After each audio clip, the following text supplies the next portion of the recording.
Welcome to Constantinople, Ezio. In Revelations, Ezio is more on a personal quest. Older, wiser. He looks back on his life and, realizes that he's been pretty reactive. He's basically fought his father's war, and then in Brotherhood, he was sort of motivated by the revenge desire from, the murder of his uncle. In Revelations, he's trying to figure out, do I keep doing this? Am I a true assassin, or should I just, quit everything and live my life? So what sort of starts off as a, inner quest turns into a race against time, as Ezio has to search for the 5 keys that will open up the sort of secret library, and he realizes those keys are in Constantinople. So he runs to Constantinople and needs to find these 5 keys before the Templars can actually get their hands on them first. The mantra, or sort of the mandate that was given to the design team, was essentially whatever feature you add to the game, we needed to respond to one very simple rule.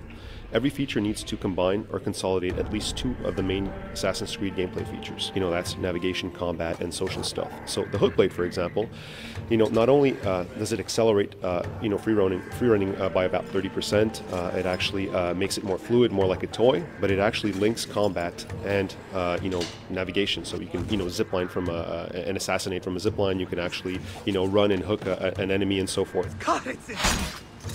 And then you have the eagle sense that actually evolved from eagle vision. Anytime you actually trigger eagle sense, there's something that you can do with it. Either, looking at guards, you can actually see their paths, where they came from, where they're going. This is really cool for, allowing the player to actually predict guards' paths and actually be able to set up traps. Another thing you can do with eagle sense is actually scan a crowd and figure out who the traitor, who the enemy is within that crowd. So it really plays on helping to reinforce the actual fantasy of playing as an assassin.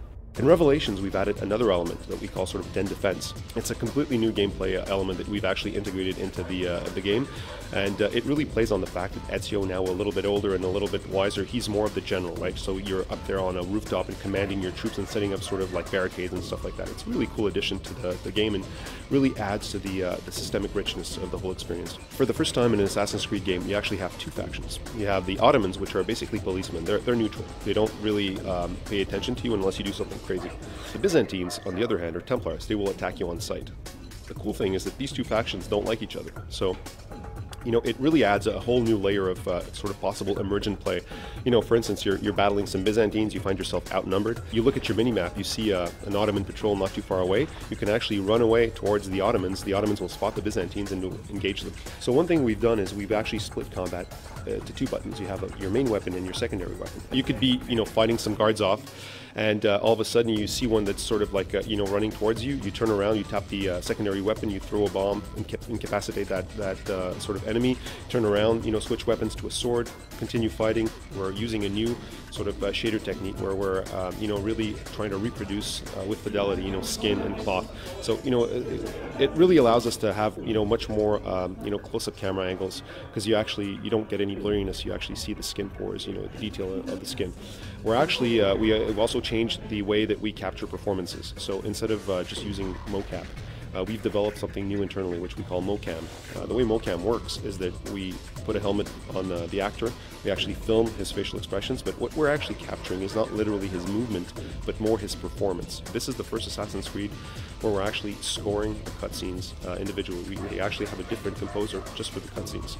And not only do we have a different composer, but we're actually scoring them using a real symphony orchestra. I can confirm that this is the conclusion of the Ezio character, of the Altair character. Now, as for what's to come in the franchise, I think you'll just have to play Revelations and you'll definitely get your answer there. Watch this.